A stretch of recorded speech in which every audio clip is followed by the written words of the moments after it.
ओम शांति। आज 18 मार्च 2024 के साकार बाप दादा के मधुर महावाक्य है। बाबा ने कहा, मीठे बच्चे, विचार सागर मंथन कर एक ऐसी टॉपिक निकालो जो सब जगह एक ही टॉपिक पर भाषण चले। यही है तुम्हारी यूनिटी। प्रश्न, कौन सी मेहनत करते करते तुम बच्चे पास विद ऑनर हो सकते हो? उत्तर, कर्म बंधन से अतीत बनो। जब किसी से बात करते हो तो आत्मा भाई समझ भाई को देखो। बाप से सुनते हो तो भी बाप को भ्रिकुटी में देखो।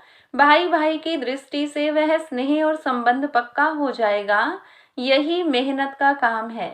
इससे ही पास विद ऑनर बनेंगे। उच्च पद पाने वाले बच्चे यह पुरुषार्थ अवश्य करेंगे। ओम शांति। मीठे मीठे बच्चों को समझाया गया है, यह है मृत्यु लोक। उसकी भेंट में अमर लोक भी है। भक्ति मार्ग में दिखाते हैं, शंकर ने पार्वती को अमर कथा सुनाई। अब अमर लोक में तो तुम जाते हो, शंकर तो कथा सुनाते नहीं। कथा सुनाने वाला ज्ञान सागर एक ही बाप है। शंकर कोई ज्ञान सागर नहीं जो कथा सुनाएंगे। ऐसी ऐसी बातों पर तुम बच्चों को समझाना है। काल पर जीत कैसे पाई जाती है। यह जो नॉलेज है वह अमर बनाती है। इससे आयु बड़ी होती है। वहाँ काल होता नहीं। यहाँ तुम 5 विकारों अथवा रावण पर जीत पाने से राम राज्य अथवा अमर लोक के मालिक बनते हो। मृत्यु लोक में है रावण राज्य, अमर लोक में है राम राज्य। देवताओं को कभी काल नहीं खाता। वहाँ काल के जमघट होते नहीं। तो यह टॉपिक भी बहुत अच्छी है। मनुष्य काल पर विजय कैसे पा सकते हैं, यह सारी ज्ञान की बातें हैं। भारत अमरलोक था, कितनी बड़ी आयु थी। सर्प का मिसाल भी सतयुग के लिए है। एक खाल छोड़ दूसरी लेते हैं। इसको कहा जाता है बेहद का वैराग्य। जानते हैं सारी दुनिया का विनाश होने वाला है। यह पुराना शरीर भी छोड़ना है। यह 84 जन्मों की पुरानी खाल है। अमर लोक में ऐसे नहीं होता। वहां फिर समझते हैं अब शरीर बड़ा जड़ जड़ीभूत हो गया है, इसे छोड़ नया शरीर लेंगे। फिर साक्षात्कार भी होता है। समझ को ही साक्षात्कार कहा जाता है। हमारी अब नई खाल तैयार हुई है, पुरानी को अब छोड़ना है। वहां भी ऐसे ही होता है। उनको कहा ही जाता है अमर लोक, जहाँ काल आता नहीं। आपे ही समय पर शरीर छोड़ देते हैं। कछुए का मिसाल भी यहाँ का है। काम करके फिर अंतर्मुखी हो जाता है। इस समय के मिसाल फिर भक्ति मार्ग में कॉपी करते हैं, परंतु सिर्फ कहने मात्र, समझते कुछ भी नहीं। अभी तुम तो समझते हो राखी उत्सव, दशहरा, दीपमाला, होली आदि सब इस समय के हैं जो भक्ति मार्ग में चले हैं। तो यह बातें सतयुग में होती नहीं। यह ऐसी ऐसी टॉपिक लिखो। मनुष्य काल पर जीत कैसे पहन सकते हैं, मृत्यु लोक से अमर लोक में कैसे जा सकते हैं, ऐसी बातों पर समझाने के लिए पहले लिखना पड़ता है। जैसे नानक की स्टोरी लिखते हैं, आज फलाना नाटक है, तुम्हारी भी पॉइंट्स की लिस्ट हो, आज इस टॉपिक पर समझाया जाएगा। रावण राज्य से दैवी राज्य में कैसे जा सकते हैं, समझानी तो भल एक ही है, परंतु भिन्न भिन्न टॉपिक सुनने से खुशी होगी कि बेहद के बाप से बेहद का वर्षा कैसे मिलता है। जैसे सन्यासियों का अखबार में पढ़ता है, आज 125वां यज्ञ रचा है, उसमें यह सुनाएंगे। यहाँ तो बाप कहते हैं मैं एक ही बार यज्ञ रचता हूँ जिसमें सारी पुरानी दुनिया स्वाहा हो जाती है। वह तो बहुत यज्ञ रचते हैं, जुलूस आदि करते हैं। यहाँ तो तुम जानते हो यह रुद्र शिव बाबा का एक ही यज्ञ है जिसमें सारी पुरानी दुनिया स्वाहा हो जाती है, नई दुनिया की स्थापना हो जाती है और तुम जाकर देवता बन जाते हो। यह भी बाप तुमको समझाते हैं। रचयिता बाप ही आकर अपना और रचना के आदि मध्य अंत का सारा नॉलेज देते हैं और राजयोग भी सिखाते हैं। सतयुग में है ही पवित्र देवताएं, वह राजाई भी करते हैं। उसको कहा जाता है आदि सनातन देवी देवता धर्म। यह भी टॉपिक रख सकते हो कि आदि सनातन सतयुगी देवी देवता धर्म की स्थापना कैसे हो रही है। विश्व में शांति कैसे स्थापन होती है, आकर समझो। परमपिता परमात्मा के सिवाय विश्व में शांति स्थापन करने की राय और कोई दे नहीं सकते। राय देने वाले को भी प्राइज मिलती है। विश्व में शांति स्थापन करने की प्राइज कैसे और कौन देते हैं, यह भी टॉपिक है। ऐसे विचार सागर मंथन कर टॉपिक निकालनी चाहिए। ऐसा प्रबंध हो जो सब जगह एक ही टॉपिक हो, सबका कनेक्शन रहेगा। ऐसी लिस्ट बनाकर पहले इशारा दे देना चाहिए, फिर समाचार दिल्ली में आना चाहिए। सबको मालूम पड़ जाए कि सब जगह ऐसा भाषण चला। इसको कहा जाता है यूनिटी। सारी दुनिया में डिसयूनिटी है। राम राज्य का गायन है, शेर गऊ इकट्ठा जल पीते हैं। त्रेता में ऐसा गायन है जो सतयुग में क्या नहीं होगा। बाकी शास्त्रों में तो अनेक कथाएं लिख दी हैं। तुम तो बाप से एक ही कथा सुनते हो। दुनिया में ढेर कथाएं बनाते रहते हैं।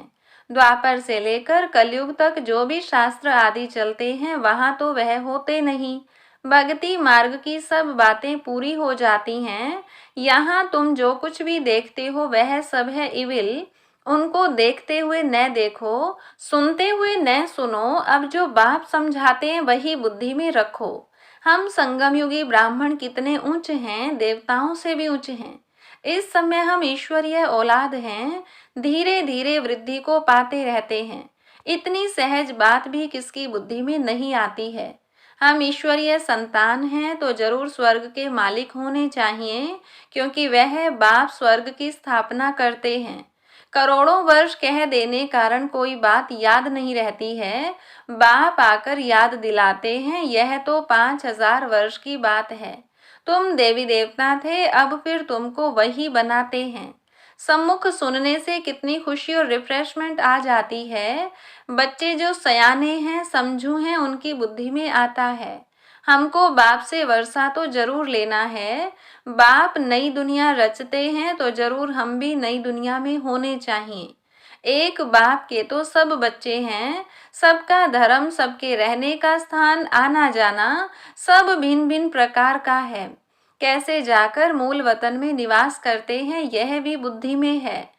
मूल वतन में सिजरा है, सूक्ष्म वतन में सिजरा नहीं दिखा सकते। वहाँ जो कुछ दिखाते हैं वह सब है साक्षात्कार की बातें। यह सब ड्रामा में नूंद है। फिर सूक्ष्म वतन में भी जाते हैं, वहाँ मूवी चलती है। बीच में मूवी का भी ड्रामा बनाया था, फिर टॉकी बना है। साइलेंस का तो ड्रामा बन न सके। बच्चे जानते हैं हम साइलेंस में कैसे रहते हैं। जैसे वहाँ आत्माओं का सिजरा है वैसे यहाँ मनुष्यों का है। तो ऐसी ऐसी बातें बुद्धि में रख तुम भाषण कर सकते हो। फिर भी पढ़ाई में टाइम लगता है। करके यह भी समझ जाएं, परंतु याद की यात्रा कहाँ, जिससे धारणा और खुशी हो। अभी तुम यथार्थ रीति योग सीख रहे हो। बच्चों को समझाया है सबको भाई भाई देखो। आत्मा का तख्त तो यह है, इसलिए भागीरथ बाबा का सिंहासन भी मशहूर है। जब किसी को समझाते हो तो भी ऐसे समझो हम भाइयों को समझाते हैं। यही दृष्टि रहे, इसमें ही भारी मेहनत है। मेहनत से ही उच्च पद मिलता है। बाप भी ऐसे देखेंगे। बाप की नजर भी भ्रिकुटी के बीच में जाएगी। आत्मा तो छोटी बिंदी है, सुनती भी वही है। तुम बाप को भी भ्रिकुटी के बीच में देखेंगे। बाबा भी यहाँ है तो भाई माना ब्रह्मा की आत्मा भी यहाँ है। ऐसे बुद्धि में रहने से तुम भी जैसे ज्ञान सागर के बच्चे ज्ञान सागर बन जाते हो। तुम्हारे लिए तो बहुत सहज है। ग्रस्त व्यवहार में रहने वालों के लिए यह अवस्था जरा मुश्किल है। सुनकर घर चले जाते हैं। वहाँ का वातावरण ही और है, यहाँ सहज है। बाबा युक्ति बहुत सहज बताते हैं। अपने को आत्मा समझो, बाप को याद करो। यह भी भाई है। इस दृष्टि से कर्म बंधन से अतीत हो जाएंगे। शरीर भी भूल जाता है, सिर्फ बाप ही याद रहता है। इसमें मेहनत करते रहेंगे तब पास विद ऑनर होंगे। ऐसी अवस्था में विरला ही कोई रहता है। विश्व का मालिक भी वही बनते हैं। 8 रत्नों की माला है ना, तो पुरुषार्थ करना है। उच्च पद पाने वाले कैसे भी करके पुरुषार्थ जरूर करते होंगे, इसमें दूसरी कुछ भी बातें निकलती नहीं हैं। भाई भाई की दृष्टि, स्नेह और संबंध हो जाता है, दृष्टि वह जम जाती है। इसलिए बाप कहते हैं तुमको बहुत गुह्य गुह्य बातें सुनाता हूँ। इसमें अभ्यास करना मेहनत का काम है। यहाँ भी बैठे हो तो अपने को आत्मा समझो। आत्मा ही सुनती है, सुनने वाली आत्मा को तुम देखते हो। मनुष्य तो कह देते आत्मा निर्लेप है, बाकी क्या शरीर सुनता है? यह तो रोंग है। बाप तुमको गुह्य गुह्य बातें सुनाते हैं। मेहनत तो बच्चों को करनी है, जो कल्प पहले बने थे वह मेहनत जरूर करेंगे। अपना अनुभव भी सुनाएंगे, ऐसे हम सुनता सुनाता हूँ। टेव पड़ गई है, आत्मा को ही सुनाते हैं मन मना भव। फिर वह उनको कहते हैं मन मना भव, अर्थात बाप को याद करो। यह गुप्त मेहनत है, जैसे पढ़ाई भी एकांत में झाड़ के नीचे जाकर पढ़ते हैं। वह है स्थूल बात, यह तो प्रैक्टिस करने की बात है। दिन प्रतिदिन तुम्हारी यह प्रैक्टिस बढ़ती जाएगी। तुम नई नई बातें सुनते हो ना, जो तुम अभी सुनते हो वह फिर नए नए आकर सुनेंगे। कोई कहते हैं हम देरी से आए हैं। अरे तुम तो और ही फर्स्ट क्लास गुह्य गुह्य बातें सुनते हो, जो पुरुषार्थ करने से ही उच्च पद मिलता है। और ही अच्छा, माया तो पिछाड़ी तक छोड़ती नहीं है। माया की लड़ाई चलती रहेगी जब तक तुम जीत पहनो, फिर अनायास ही तुम चले जाएंगे। जो जितना याद करेंगे, समझेंगे हम जाते हैं बाप के पास, शरीर छोड़ देते हैं। बाबा ने देखा है ऐसे ब्रह्म में लीन होने का लक्ष्य रखने वाले जब शरीर छोड़ते हैं तो सन्नाटा हो जाता है। बाकी मोक्ष तो कोई पाता नहीं है, न वापस ही जाते हैं। नाटक में तो सब एक्टर्स चाहिए ना, अंत में सब आ जाते हैं। जब एक भी नहीं रहेगा तब वापस जाएंगे। जो भी मनुष्य मात्र हैं सब चले जाएंगे, बाकी थोड़े बचेंगे। वह कहेंगे सबको सियोप किया। इस समय सत्युग की स्थापना हो रही है, कितने करोड़ों मनुष्य हैं, सबको हम सियोप कर फिर अपनी राजधानी में चले जाएंगे। वो लोग तो करके 40-50 को सियोप करते होंगे, तुम कितनों को सियोप करते हो? सभी आत्माएं मच्छरों सदृश चली जाएंगी शांति धाम। तुम आए हो साथ ले जाने और सबको भेजने के लिए। तुम्हारी बातें वंडरफुल हैं। इतने करोड़ों मनुष्य जाएंगे, उनको सी ऑफ करेंगे, सब वापिस मूल वतन में चले जाएंगे। यह भी तुम्हारी बुद्धि ही काम करती है। धीरे धीरे सिजरा बड़ा हो जाएगा, फिर रुंडमाला रुद्रमाला बन जाएगी। यह बात तुम्हारी बुद्धि में है कि रुद्रमाला रुंडमाला कैसे बनती है। तुम्हारे में भी जो विशाल बुद्धि है वही इस बात को समझ सकते हैं। अनेक प्रकार से बाप समझाते रहते हैं, याद करने लिए। हम रुद्रमाला में जाकर रुंडमाला में आएंगे, फिर नंबरवार आते रहेंगे। कितनी बड़ी रुद्रमाला बनती है, इस ज्ञान को कोई भी नहीं जानते हैं। शुरू से लेकर इस ज्ञान को कोई जानते नहीं। तुम संगम युगी ब्राह्मण ही जानते हो। इस संगम युग को याद करो तो सारी नॉलेज बुद्धि में आ जाएगी। तुम हो लाइट हाउस, सबको ठिकाने पर लगाने वाले। तुम कैसे अच्छे लाइट हाउस बनते हो, ऐसी कोई बात नहीं जो तुमसे लागू न होती हो। तुम सर्जन भी हो, सर्राफ भी हो, धोबी भी हो, सभी खूबियां तुम्हारे में आ जाती हैं। महिमा तुम्हारी भी हो जाती है, परंतु नंबरवार पुरुषार्थ अनुसार। जैसे जैसे कर्तव्य करते हो ऐसा ऐसा गायन होता है। बाप तो डायरेक्शन देते हैं, उस पर विचार करना, सेमिनार करना, यह तुम बच्चों का काम है। बाबा कोई मना नहीं करते हैं।